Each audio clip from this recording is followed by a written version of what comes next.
ఈ రోజే డౌన్లోడ్ చేయండి. మీ ఫేవరెట్ షోస్ చూడండి. తన భర్తని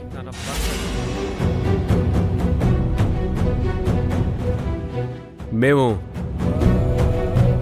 భార్యాభర్తలం.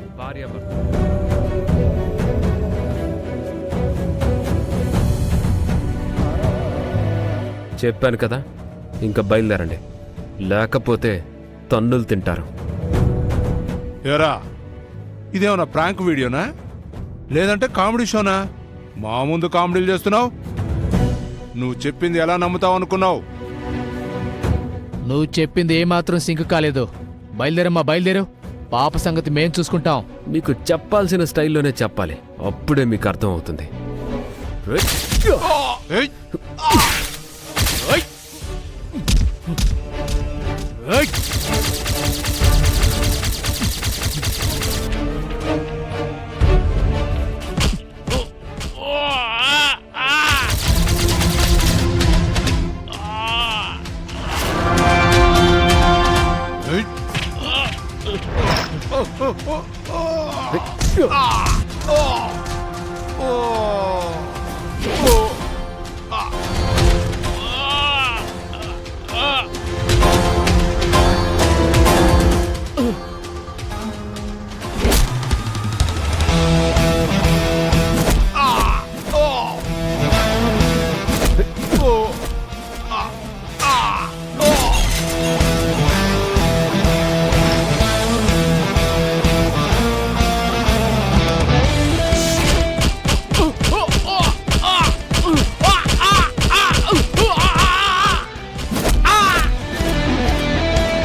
వాళ్ళ నుంచి కాపాడ్డానికి చెప్పావా, మనస్ఫూర్తిగా చెప్పావా? చెప్పడానికి మనసు రావడం లేదంటే మనస్ఫూర్తిగా చెప్పలేదైతే. ఇంటి దగ్గర డ్రాప్ చేస్తాను, పద. రా. భర్తవైతే నీతో రాగలను, బయటవాడివైతే ఎలా రాగలను? వాళ్ళు మళ్ళీ వచ్చి నేను ఇబ్బంది పెట్టగలరు. నా మాట విను, పద. నువ్వు నన్ను కాపాడేశావని గొప్పగా ఫీల్ అయిపోవాల్సిన అవసరం లేదు. నన్ను నేను కాపాడుకోగలను.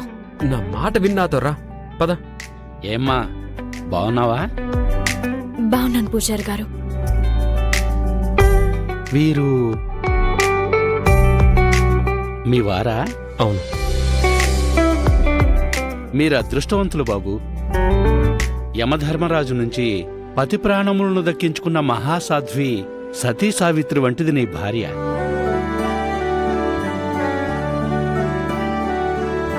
నువ్వు ప్రాణాపాయంలో ఉండగా గుడికొచ్చి కఠినమైన నియమాలను పాటించి దీక్షలను చేసింది. అందుకే నువ్వు బ్రతికావు నాయనా.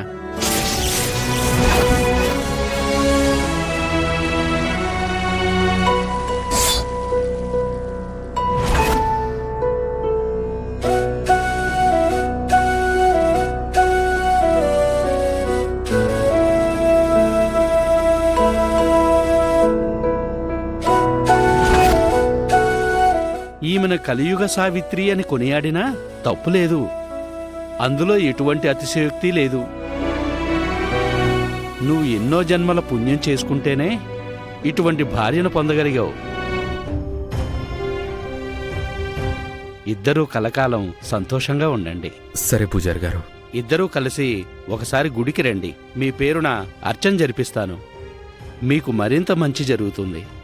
మీ తాళిబంధం మరింత బలపడుతుంది. సరే పూజారి గారు. ఇక నేను బయలుదేరతాను.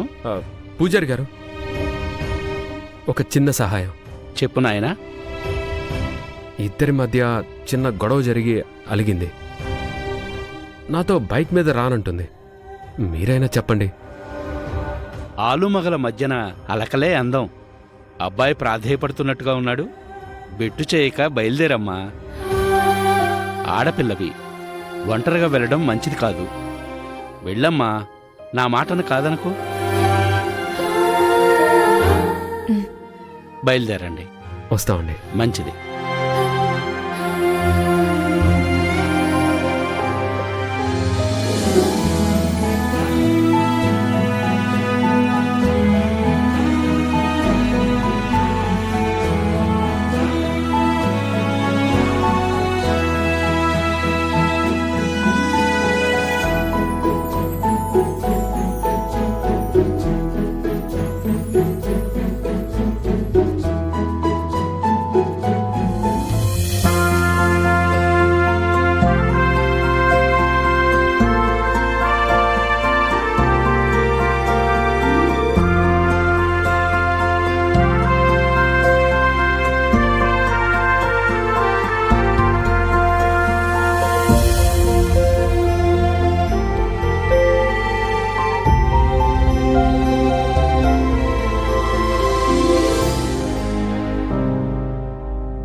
ఇదివరకు నీతో బైక్ మీద, కారు మీద ఎంతో సంతోషంగా తిరుగుతూ ఉండేదాన్ని. ఇప్పుడు నాకు అటువంటి భావన కలగడం లేదు. ఎందుకంటే ఇప్పుడు నువ్వు నన్ను భార్యగా అంగీకరించడం లేదు కాబట్టి.